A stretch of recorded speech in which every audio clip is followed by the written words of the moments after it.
ನಾಳೆ ಶಿವಮೊಗ್ಗ ಜಿಲ್ಲೆಯ ಲೋಕಸಭಾ ಚುನಾವಣೆಗೆ ನಾನು ನಿಲ್ಲೇಬೇಕು ಅಂತೇಳಿ ಇಡೀ ಜಿಲ್ಲೆಯ ಎಲ್ಲ ಸಮಾಜದ ಪ್ರಮುಖರು ಒತ್ತಾಯ ಮಾಡ್ತಿದ್ದಾರೆ.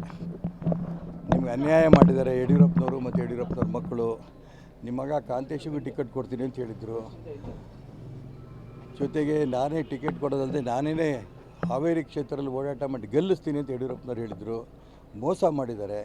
ಜೊತೆಗೆ ಇಡೀ ರಾಜ್ಯದಲ್ಲೂ ಕೂಡ ಅನೇಕ ಪ್ರಮುಖರಿಗೆ ಸಿ.ಟಿ. ರವಿಗಿರ್ಬೋದು, ಅದೇ ರೀತಿ ನಳಿನ್ ಕುಮಾರ್ ಕಟೀಲ್ಗಿರ್ಬೋದು, ಸದಾನಂದ ಗೌಡರಿಗಿರ್ಬೋದು, ಪ್ರತಾಪ್ ಸಿಂಹ ಇರ್ಬೋದು, ಈ ರೀತಿ ಅನೇಕ ಪ್ರಮುಖರಿಗೆ ಅನ್ಯಾಯ ಆಗಿದೆ. ಹಾಗಾಗಿ ಎಲ್ಲ ರಾಜ್ಯದ ಭಾರತೀಯ ಜನತಾ ಪಾರ್ಟಿಯ ನೊಂದ ಕಾರ್ಯಕರ್ತರ ಒಂದು ಧ್ವನಿಯಾಗಿ ನೀವು ಸ್ಪರ್ಧೆ ಮಾಡಬೇಕು, ಇದು ಎಲ್ಲರದ್ದು ಒತ್ತಾಯ.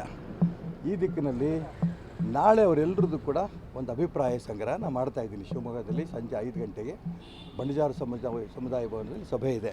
ಅವರೆಲ್ಲ ಅಭಿಪ್ರಾಯ ತಗೊಂಡು ಅಂತಿಮ ತೀರ್ಮಾನವನ್ನು ಅವ್ರ ಜೊತೆಗೆ ಹಂಚ್ಕೋಬೇಕು ಅಂತ ಯೋಚನೆ ಮಾಡಿದ್ದೀನಿ.